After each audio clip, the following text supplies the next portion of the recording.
యాక్చువల్గా జవహర్లాల్ నెహ్రూ గారి తర్వాత 1962 తర్వాత మూడోసారి ఒకటే పార్టీ ఒకటే ప్రధానమంత్రి కావడం అనేది ఒక చరిత్ర.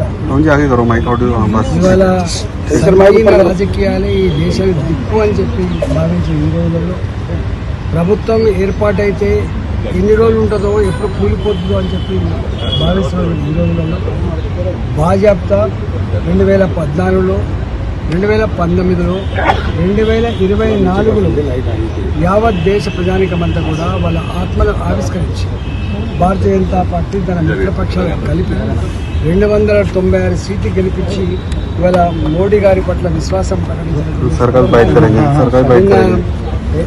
ఎర్రకోటలో మోడీ గారు వారి మాటలో 10 సంవత్సరాల కాలంలో ఏ అభివృద్ధి మనం చూసినామో అంతకంటే రెట్టింపు అభివృద్ధి చేయడమే నా ప్రథమ కర్తవ్యం అని చెప్పడమే కాకుండా నా అనువనము నా క్షణం నా జీవితం అంతా కూడా దేశ సౌభాగ్యం కోసం దేశ ప్రజల శ్రేయస్సే ఇవాళ ఎజెండాగా బతికేటువంటి బిడ్డగా ఉంటా అని చెప్పడం ఇవాళ గొప్పగా ఉంది.